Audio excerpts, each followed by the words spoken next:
happy aja. Masuki awal tahun boleh nggak kita lihatnya, slide-nya boleh nggak? Karena kita series baru kan The Happy Days, boleh nggak senyum dulu terus lihat kiri kanan gitu. Ya, kalau nggak ngomong tuh agak creepy ya, apalagi kalau nggak kenal gitu ya. Gua ngadep situ. Oke lah. Kanannya sini. Tahun 2025 biasa penuh bulan Januari terutama Gua itu tiduran. bulan yang penuh pengharapan, betul? Semua resolusi, baik resolusi secara fisik, resolusi secara iman tuh biasa ada di Januari. Tapi biasa bertanam Februari gitu kan. Harapan gue adalah semua teman-teman yang punya keinginan 2025 itu bisa mengerjakan itu dengan setia sampai akhir tahun dan bisa mencapai apa yang diinginkan, tentunya semakin bertumbuh dalam Tuhan. Amin. Mari kita berdoa dulu. Tuhan, kami mengucap syukur Tuhan buat tahun yang baru, buat ibadah pertama FLCC Tuhan. Hamba bersyukur Tuhan teman-teman di sini bisa datang ke tempat ini, dan biarlah kiranya Tuhan mereka semua yang datang pada hari ini dan mendengarkan firman-Mu Tuhan mendapatkan sesuatu yang baru Tuhan, makanan yang baru, firman yang baru yang akan menguatkan mereka ketika mereka nanti pulang menjalani kehidupan mereka ya Bapa. Berkiranya apa yang hamba sampaikan ini boleh berkenan di hadapan Engkau dan Roh Kudus yang menuntun hamba untuk menyampaikan pesan-Mu dengan baik. Terima kasih yang siap mendengarkan firman Tuhan, katakan amin. Silakan duduk. Duduk bro. Ya. Di tahun 2025 ini yang walaupun dekorasinya masih Merry Christmas gitu ya, belum diangkut kayaknya. Kita mau ngomong sesuatu yang happy-happy gitu kayaknya, makanya seriesnya Happy Days gitu ya. Bagi teman-teman,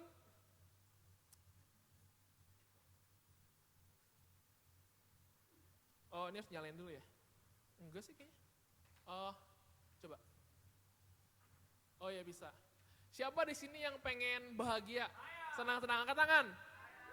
Wah banyak, so tadi ibadah pertama tuh kayak 30% doang yang angkat tangan. Sisanya tuh kayaknya kalau ditanya setelah ibadah, kenapa gak angkat tangan? Ya bagi saya itu harus menderita baru berbahagia gitu ya.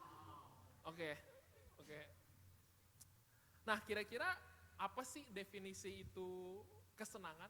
Apa sih yang buat kita happy? Yesus, gila. Nothing less is expected dari youth pastor ya. Tapi kita tahu gitu ya bahwa kesenangan itu datang dengan berbagai bentuk. Ada yang tiba-tiba gue pengen keterima di organisasi ini di mahasiswa. Dulu gue BEM di UPH. Dulu gue buat janji sama temen gue waktu SMA, gue bilang kita karena pilih UPH dan kita males waktu itu cari negeri gitu ya, kita harus masuk BEM. Oh ya gitu kan. Ternyata dia nggak ada niatnya gitu. Jadi pas ditanya, kenapa kamu mau masuk BEM? Tujuan hidup kamu apa? Saya mau masuk surga gitu kan. Walaupun tidak salah sebagai seorang Kristen di kampus Kristen gitu ya, cuman bukan itu yang diekspektasi jawabannya gitu ya. Mungkin, tapi gue seneng waktu itu, gue keterima di organisasi yang gue pengen. Atau mungkin lu keterima di pekerjaan atau magang yang lu pengen gitu ya. Dengan puji Tuhannya bayarannya juga menarik juga, puji Tuhannya lagi deket gitu ya. Bisa juga kesenangan lu tiba-tiba di tahun, enggak tiba-tiba sih harusnya ya, di tahun 2024 lu punya pasangan gitu kan, akhirnya dia nembak juga setelah sekian lama, jadi kita ini selama ini statusnya apa gitu kan. Ada juga yang ternyata bisa traveling kemana, ada yang bisa mencapai mungkin quote unquote body goals gitu ya, ada yang mungkin bisa punya penghasilan yang lebih baik, bisa atau yang mendapatkan promosi, banyak lah kesenangan, berbagai bentuk kesenangan kita alami. Yang kita berbagai macam bentuk kesenangan bagi kita. Dan jujur rasa ingin mencapai dan mempertahankan kesenangan itu yang buat kita bisa semangat gak sih menjalani hari kita? Buat kita tetap bisa bertekun di dalam kesusahan, buat kita tetap bisa mau gitu ya untuk ngerjain apa yang kita kerjain sehari-hari ya, karena kita pikir ada suatu kesenangan yang kita ingin capai atau yang ingin kita pertahankan.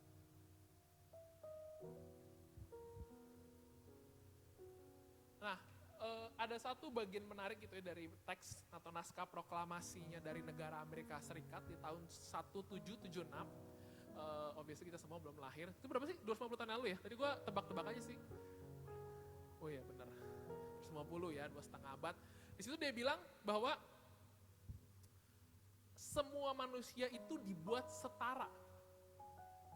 Dan mereka diberikan oleh pencipta mereka, atau dianugerahi oleh pencipta mereka, hak-hak yang tidak bisa diambil oleh negara.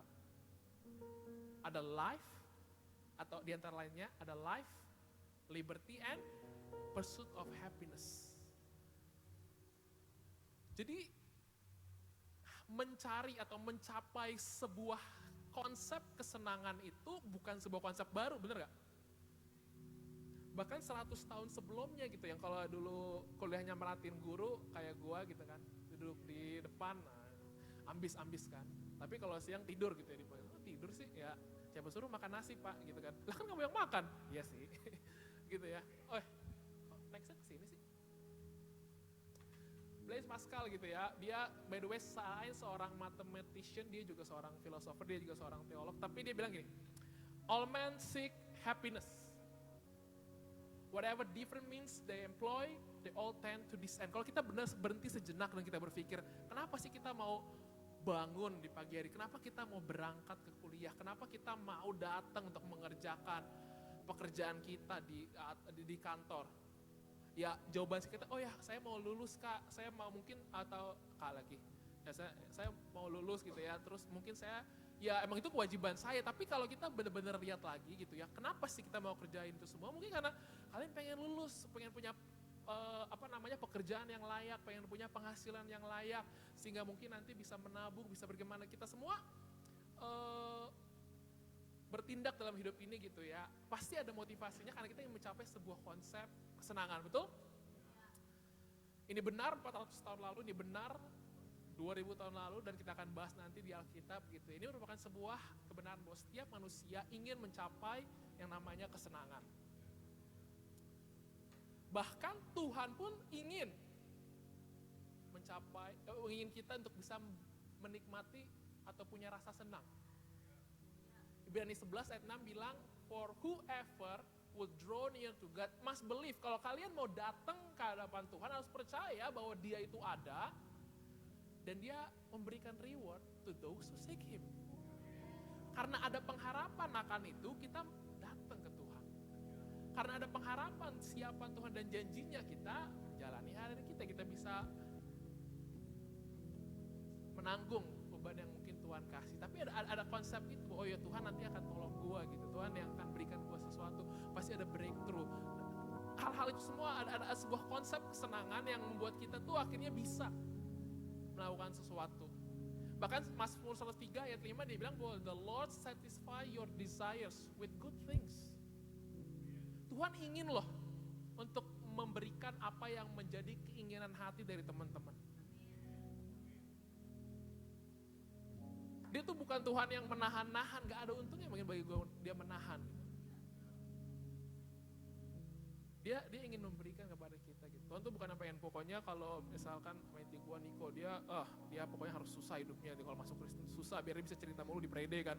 Guys gue lagi gak keterima ini, guys gue lagi sulit, guys kayak gak gitu Tuhan kita gitu. Tangan Tuhan tuh gak kurang panjang buat menolong kita dan untuk ada di sekitar kita, amin. Memang tapi permasalahannya adalah suka gak suka menjadi atau selalu senang terus menerus itu kan gak mungkin, betul gak? Ada perasaan-perasaan yang kita gak bisa hindarin dan akan kita alami. Perasaan takut, marah, kecewa, kayak lagunya BCL, kalau kalian tahu kan? Kecewa, gitu. Ku ingin marah, itu udah dua tuh. Kan ada kecewa, ada pengen marah, ada ketidakpuasan, ada ketakutan, ada rasa malu. Ini perasaan-perasaan yang secara natural akan kita alami. Karena Yesus pun alami ketika dia sebagai manusia, betul? Ketika dia marah membalikkan meja dari para pedagang, itu kan pasti nggak mungkin kayak, ngapain sih lu? Jual-jualan di sini nggak mungkin gitu pasti kan ekspresi. Pasti dia kayak dia marah, terus ketika dia marah sama muridnya, kok lu nggak ngerti sih gue bilangin gitu ya. Itu nggak mungkin hampir ketawa, betul? Pasti ada perasaan marah. Ketika Tuhan Yesus mau mati di atas kayu salib, dia merasa takut. Di Taman Getsemani.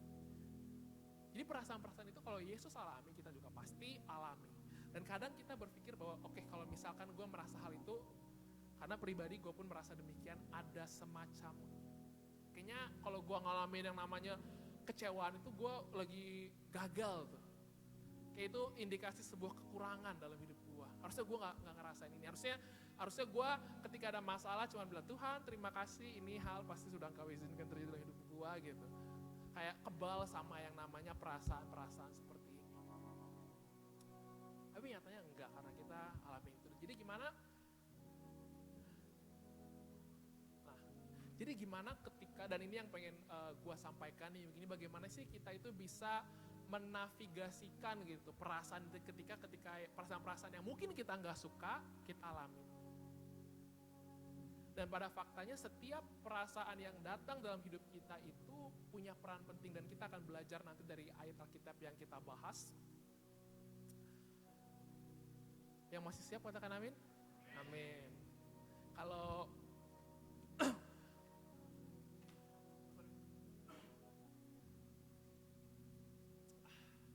Kalau minggu pertama harusnya biasanya masih semangat gitu ya. Minggu pertama, ibadah pertama dinanti-nantikan gitu. Kemarin Abi udah bilang, Kotoro di Instagramnya udah ada tuh ibadah FLCC hari ini gitu di story-nya. Iya Abi, betul, aku juga tahu gitu loh. Tapi Abi udah semangat gitu ya. Biasa minggu-minggu pertama juga masih semangat, semoga itu masih ada sampai akhir. Nah, ada dua hal yang ingin gue sampaikan gitu ya. Yang pertama adalah bagaimana kita memaknai perasaan-perasaan tersebut gitu. Yang kedua adalah bagaimana kita, karena bahasannya tentang kebahagiaan, apa sih konsep kebahagiaan menurut Alkitab gitu ya, menurut kacamata Alkitab. Ada dua hal itu. Nah, yang pertama gue sama-sama ingin melihat cerita dari orang yang namanya Daud dari Mazmur 30. Maaf ya agak kecil gitu ya. Di sini mungkin gue bacain aja gitu secara agak pelan gitu biar bisa memahami gitu kan. Di awal Daud bilang gitu ya, I give you all the credit God, you got me out of that mess. You didn't let my foes go, God. My God, I yelled for help and you put me together. Jadi ucapan syukur nih, Tuhan, gue ada masalah, lu bawa gue keluar dari masalah ini, terima kasih. Tapi kalau kita baca sampai ke bawah, Daud sebenarnya ceritain perjalanan dia di masalah itu yang dia tuangkan sebagai Mazmur di Mazmur 30. Dia bilang ada the nights of crying. Ada perasaan di mana Tuhan lu kayaknya look the other way loh. And I fell to pieces. Siapa yang pernah merasakan, wah kayaknya I fell to pieces nih. Hancur bener hidup gue. Di 2024 gue belum sih ngerasain seperti itu. Gak usah gue gak ngerasain seperti itu teman-teman. Tapi Daud, dia merasakan itu. Mungkin kita gak sampai fell to pieces, tapi ada banyak hal yang buat kita mempertanyakan Tuhan. Apakah Tuhan melihat ke arah yang lain? Bahkan sampai ada, you rip off my black morning and band and deck me with white flowers pada akhirnya gitu. Dan bukan cuma dari Mazmur 30 doang gitu ya, tapi di Mazmur yang lain selain banyak ungkapan syukur dan kemenangan Daud yang kita tahu, tapi banyak juga pergumulan yang Daud alami. Dia bilang di Mazmur 6 ayat 3, Mazmur 35 ayat 17, how long, O Lord? Where are you? Why have you forsaken me and far from my words of groaning? Dari kita pasti banyak yang pernah berpikir ini seperti itu. Seperti kalau waktu itu tadi kayak Joyce cerita, gue keterima beasiswa negara LPDP, tapi itu di percobaan ketiga gue. Di percobaan pertama, kedua gue gagal. Dan ketika percobaan kedua gue gagal, gue mempertanyakan sama Tuhan.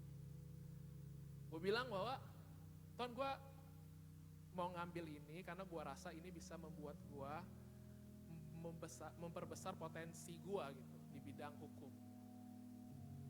Gue tuh lagi nggak pengen ngelakuin dosa loh Tuhan. Tapi kenapa lu nggak kasih? Teman gue di kantor gue, teman gue yang lain 2 orang daftar keterima.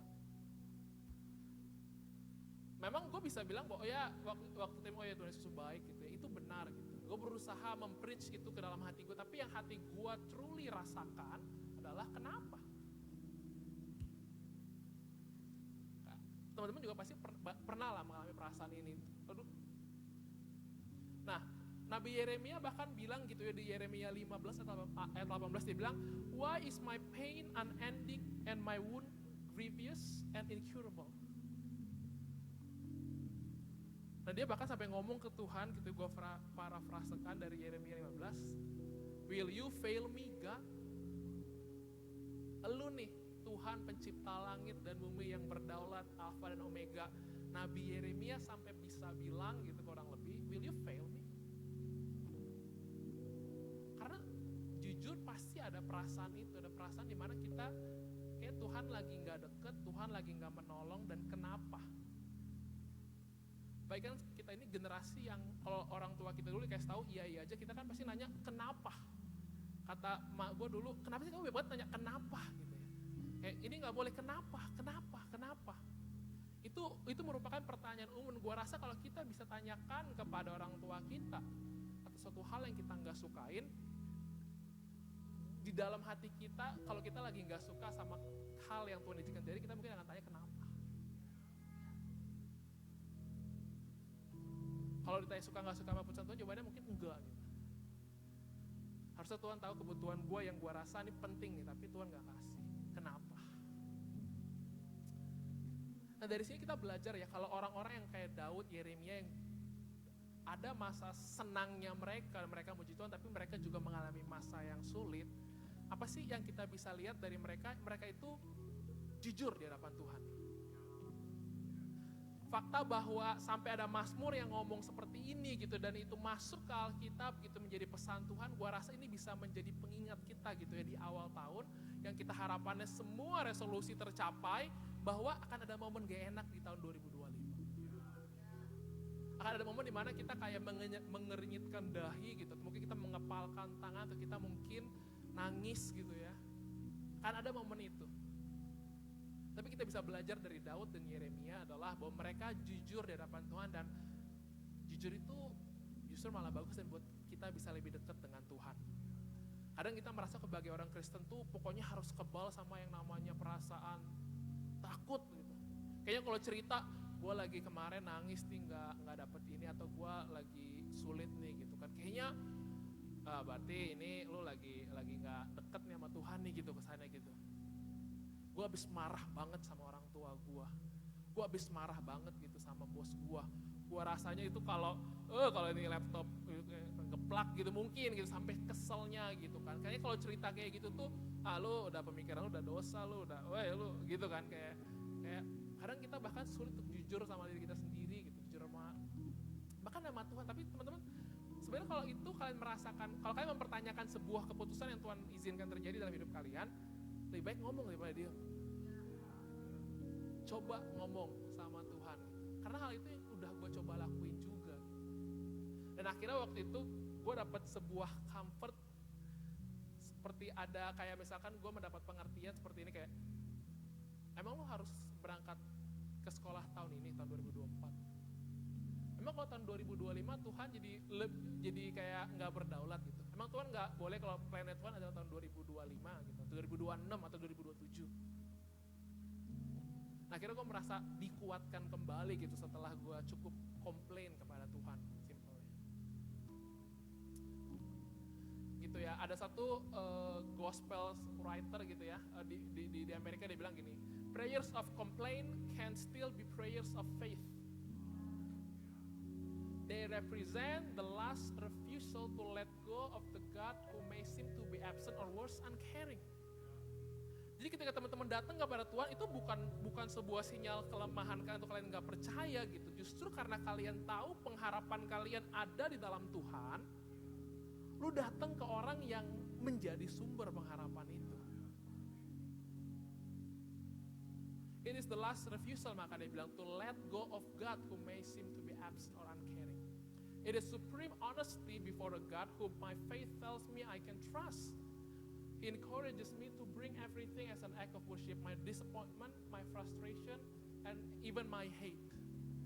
Ketika Tuhan bilang gitu lewat Yesus di Injil gitu, dibilang bahwa, karena ada di Matius, Markus, Lukas ya, bahwa marilah semua datang kepadaku yang letih, lesu, dan beban berat. Itu Yesus lagi ngomong bahwa lu tuh bisa datang ke gue loh, lu bisa jujur sama gue loh. nggak ada komplain yang mungkin Tuhan kayak, kayaknya kalau ngomongin Tuhan tersinggung. Gue rasa enggak. Ada lagi gitu ya, sama-sama. Emang kalau gospel writer ini bagus-bagus ya perkataannya gitu ya. Mungkin singer-singer Seventh juga bagus-bagus, mungkin mereka suruh khotbah juga tuh sekali-kali itu kan. Amin gitu. Gabriel keringet dingin gitu kan di belakang. Selain keringet karena di atas gitu ya. Andre Crouch gitu, di lagunya dia bilang, I've had many tears and sorrow. Ada masa-masa di mana gue menangis, gue punya masa rasa duka. Ada masa-masa di mana gue bahkan nggak tahu antara benar dan salah. Tapi through it all, I've learned to trust in Jesus. I've learned to trust in God. I thank God for the mountains, and I thank Him for the valleys. If I had never had a problem, I wouldn't know God could solve them. I would never know what faith in God could do. Ketika gue mempersiapkan ini ada satu lagu gitu yang gue cukup mengingatkan. Gitu. Kayak lagunya, You've been so good to me. Maksudnya, mungkin ketika kita di masa sulit kita cerita sama Tuhan, kadang ada lagu yang bisa muncul di hati kita yang Tuhan kasih buat menguatkan kita. You've been so good to me. Oh, to think where I would be if not for you gitu. If not for you gitu. Ada rasa penguatan yang gue yakin kalau lu jujur sama Tuhan, itu bisa Tuhan kasih. Dan to be honest, our feelings are part of our journey with God. Setiap pengalaman, setiap rasa yang kita alami itu merupakan pengalaman kita bersama Tuhan, dan gue yakin itu bisa membawa kita lebih dekat dengan Tuhan. Kalau misalnya Tuhan tidak mencabut duri dalam daging yang Paulus alami, gak mungkin tuh ada ayat yang bilang, in my weakness your grace is made perfect. Seberapa ayat itu menguatkan begitu jutaan miliaran orang Kristen. Tapi kalau Paulus waktu itu dilepas duri dalam dagingnya, gak ada tuh ayat itu. Gak ada berkata, my grace is sufficient for you. For in your weakness, my strength atau my grace, sorry gue agak lupa, is made perfect. Kadang kita gak tahu, mungkin bisa jadi gak tahu, Paulus pun gak tahu mungkin sampai dia dipanggil Tuhan seberapa berdampaknya surat dia itu. Tapi setiap perjalanan kita sama Tuhan, ketika kita datang ke Tuhan dengan jujur dan meresponi dengan benar, gue yakin itu pasti berdampak. Nah, teman-teman tahu murid Yesus yang namanya Thomas? Tahu pasti ya, yang bilang kalau gue nggak taruh tangan gue di telapak, kalau gue nggak taruh jari gue di telapak tangan lu dan di perut lu, gue nggak percaya bahwa lu bangkit, gitu ya.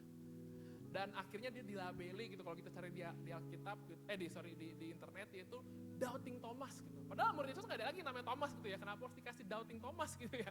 Kayak orang tahu Thomas tuh dia gitu ya. Tapi gue belajar satu hal gitu, gue mempersiapkan ini dari Thomas gitu, bahwa kadang silent doubts rarely find answers.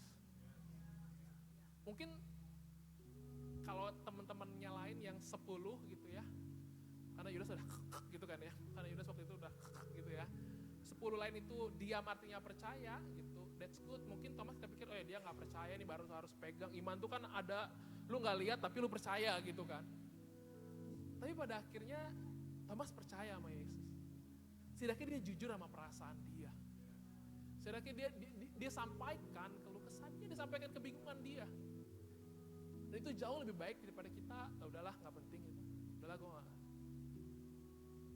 Dan teman-teman tahu gak, Thomas itu akhirnya di perjalanan di akhir hidupnya, dia sempat menyebarkan Injil ke negara India. Sekitar 3.000 mil dari Yerusalem. Dulu tuh belum ada pesawat loh. Mungkin naik unta gitu kan. Dia menyebarkan agama di India. Dia tanam sekitar 7 gereja. Dan katanya, karena kayaknya gak ada yang tahu pasti, dia mati secara ditombak. Tapi iman yang dia pegang sampai dia bisa gitu, siap menjalani itu tuh iman yang dulunya dia bilang loh ke Tuhan, bahwa kalau gue gak cucukin tangan gue ke jari gue ke telapak tangan gue gak percaya. Dari iman yang seperti itu gitu, yang kita pikir kayak nih orang parah nih meragukan Tuhan, tapi menjadi iman yang tetap mau gitu bilang bahwa Yesus itu bangkit loh. Dan mungkin mati dalam prosesnya. So setiap perjalanan perasaan kita gitu ya di hadapan Tuhan itu tuh sebuah hal yang kita pasti bisa belajar dari situ. Itu pasti bisa menumbuhkan iman kita. Amin. Gitu. Kadang tapi kita takut sih datang ke Tuhan karena kita udah tahu jawabannya gitu ya. Misalnya kita lagi tahu kita salah gitu ya. Kita kadang nggak mau datang tuh mungkin karena kita tahu kita salah gitu. Nah ini bottom line dari series ini gitu ya, series ini you are free to feel. Teman-teman bebas untuk merasakan, dan mungkin gue ingin mengajarkan bahwa peluklah perasaan itu, akuilah perasaan itu. Itu merupakan hal natural yang kita bisa alami. You are free to feel. Bawa itu ke Tuhan yang terutama. Itu yang pertama. Bagaimana kita menyikapi perasaan yang mungkin kita punya gitu dalam hidup kita? Ya, lu akan punya itu. And be honest with God and yourself gitu. Dan kita akan pernah tahu comfort apa yang Tuhan bisa kasih kepada kita. Itu yang pertama. Yang kedua, karena kita lagi bahas tentang yang namanya kesenangan.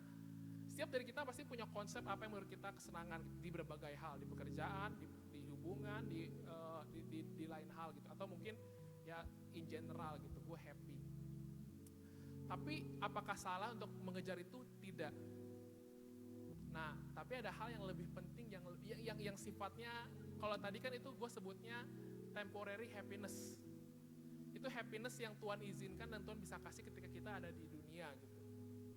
Tapi juga ada true happiness yang bukan hanya kita dikasih di dunia dan bisa kita akses, tapi itu kekal sifatnya. Dan itu tidak terpengaruh dengan apa yang mungkin kita sedang alami gitu. Dan itu ada di Mazmur 16 ayat 11 di mana Tuhan bilang bahwa in your presence there is fullness of joy. Jadi kalau teman-teman cari gimana caranya gue punya sukacita gitu ya di muka bumi ini. Gimana caranya gue bisa punya pengharapan, di mana gue bisa tetap menjalani semuanya jawabannya ada di dalam Yesus.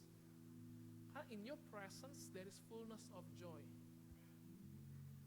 At your right hand are pleasures forevermore.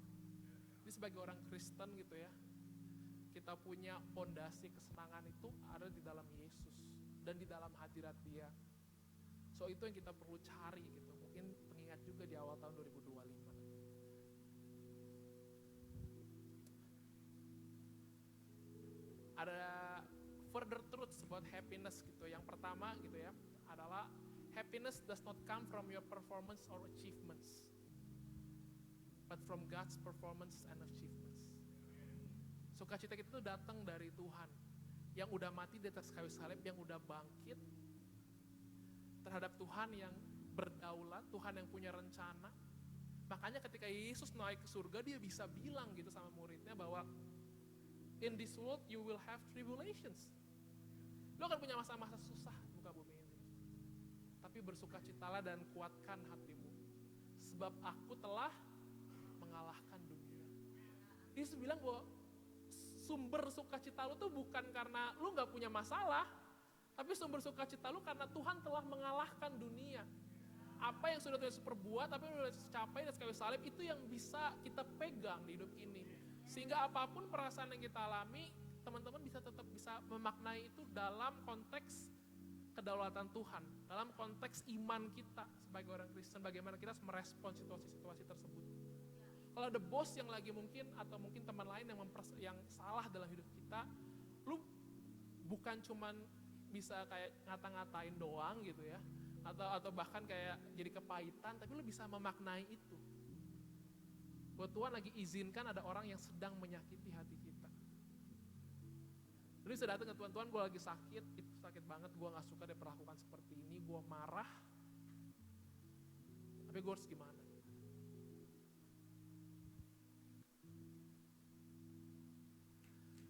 Rasa senang gitu ya, pleasure yang ada dari mungkin dari jalan-jalan, pleasure yang ada dari mungkin bisa keterima di ini, keterima di situ, bisa punya penghasilan lebih gede. Pleasure in and of itself cannot give our existence meaning. Thus the lack of pleasure cannot take away meaning from life. Yang memberikan kita pengharapan, yang memberikan kita arti dalam hidup itu ya dalam Tuhan Yesus. Di 2 Korintus 1 ayat 8 sampai 9, intinya Paulus bilang bahwa gue ini lagi menyebarkan Injil di daerah Asia dan gue mengalami sebuah kesengsaraan. Dia cerita dalam suratnya. Bahkan katanya Paulus, sampai gue merasa di titik dimana gue setelah menerima hukuman mati nih kayaknya nih, sebegitu susahnya. Pernah ada yang merasa kayaknya gue dapat hukuman mati nih, gitu. Susahnya. Tapi Paulus bilang di kalimat berikutnya bahwa, sebentar ya. Dia bilang bahwa hal ini terjadi supaya gue menaruh pengharapan gue tuh bukan ke diri gue sendiri, tapi kepada Tuhan. So mungkin ini approach yang bisa kita ambil ketika kita mengalami hal yang kita gak suka. Kita bisa introspeksi, kita bisa lihat apakah selama ini gue mengandalkan diri gue sendiri, mengandalkan koneksi, mengandalkan kehebatan gue. Atau ini momen di mana Tuhan lagi mengajak, yuk kembali lagi untuk mengandalkan Yesus dalam hidup kita.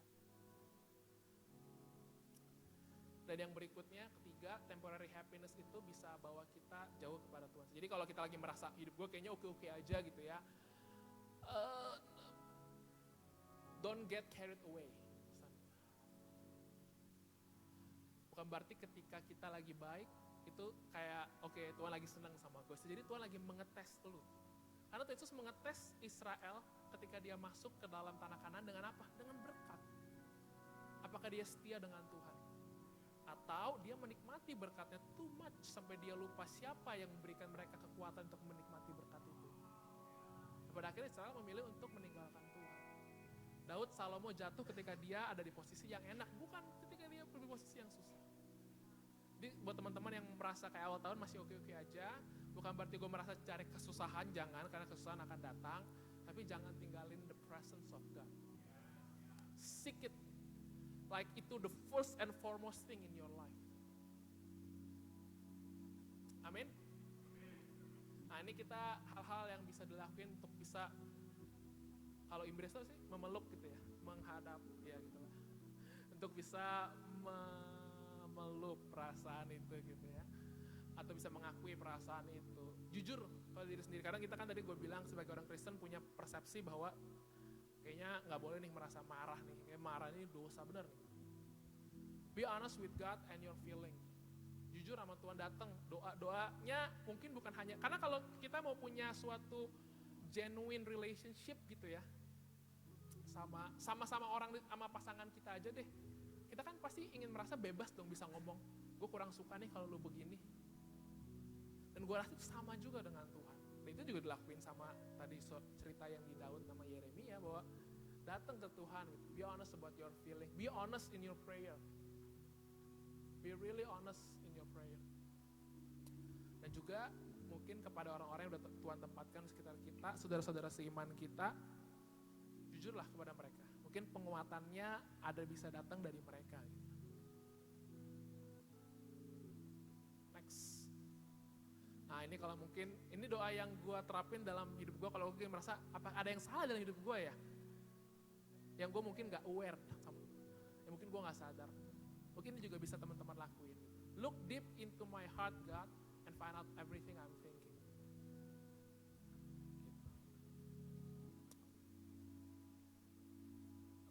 Things we can do to have a better view on happiness. Yang pertama, seek God's presence. Seek it. It's an order, dari itu perintah. Carilah dahulu kerajaan Allah dan kebenarannya. Carilah Tuhan. 2025, awal yang baik untuk kita kerjakan itu. Amin. Yang siap baca Alkitab setiap hari angkat tangan. Ada yang gak siap di belakang, nanti kita ngomong berdua. Enggak lah.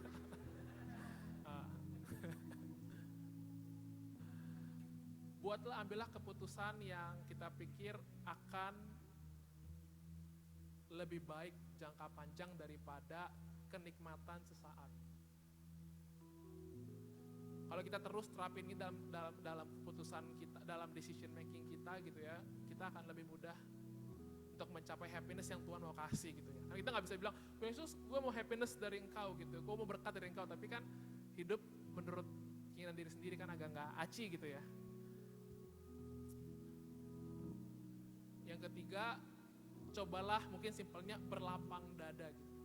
Berlapang dada dalam arti bukan berarti mau diinjek-injek terus gitu ya, tapi kalau ada hal yang kita terjadi yang menurut kita nggak suka gitu, atau kita nggak dapet sesuatu, ya mungkin emang karena Tuhan lagi nggak pengen kasih di masa itu.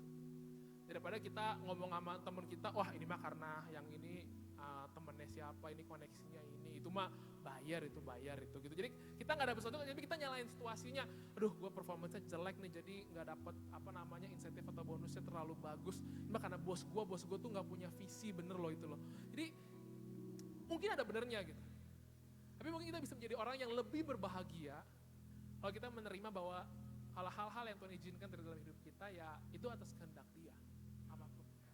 Orang tua gue tuh kayak gini karena orang tua gue nih banyak ambil salah keputusan nih. Kalau enggak mungkin gue lebih enak hidupnya.